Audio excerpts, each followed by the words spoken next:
I came to this crazy realization recently, and it's something we should have known. It's really easy, isn't it, to get really mad and to get just really grumpy and every day to just lash out because we can't control events. Things have gotten real big. They're way beyond human scale, and it's taken a toll. It's taken a toll on every aspect of our lives. But there's never a better time to be a Christian. People can say, you're crazy. There's apostasy all around. And I say, I know. And there's never been a better time to love the Lord. There's never been a better time to go to church, to go to confession. He is more alive and more real right now than ever before. And people are blessed. He said so. That believed in him but never saw him.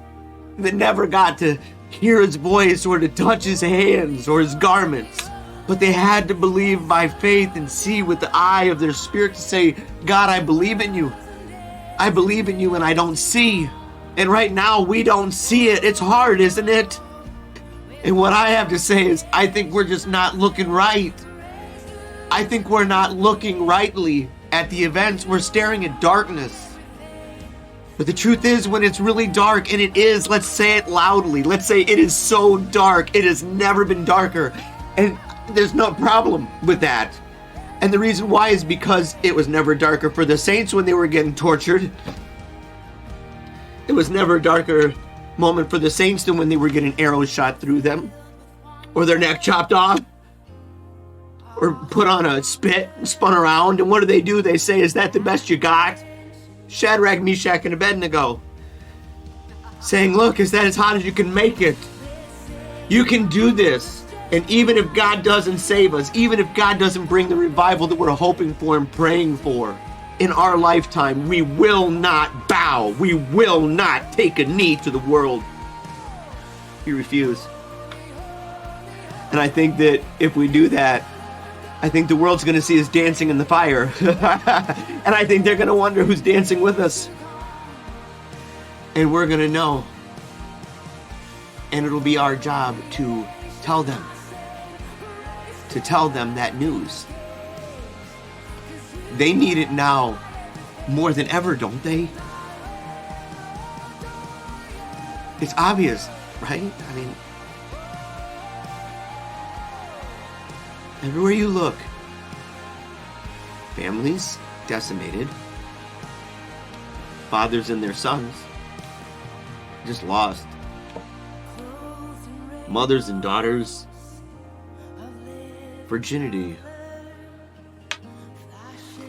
purity, modesty. These things are missing. And that matters because we are made in the likeness and image of God.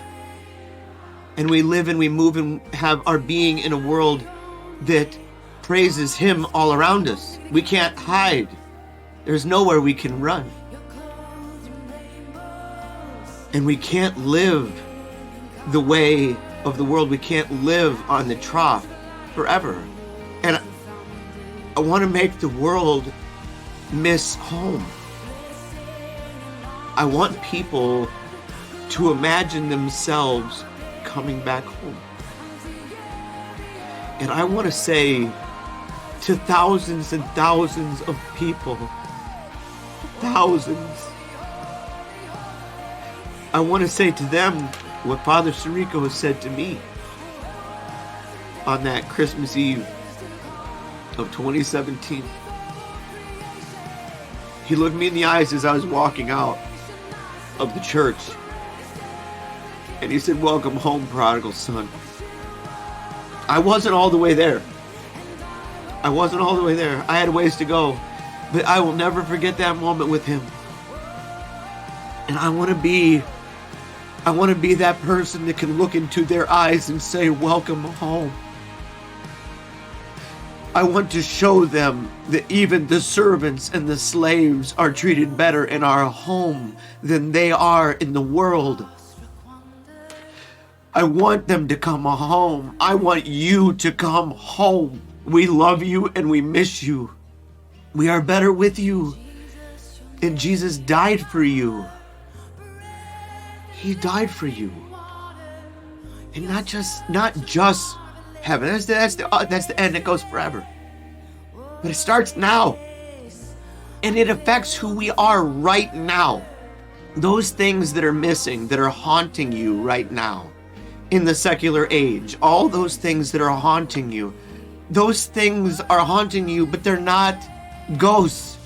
They're real and they're alive in us. They're alive in me.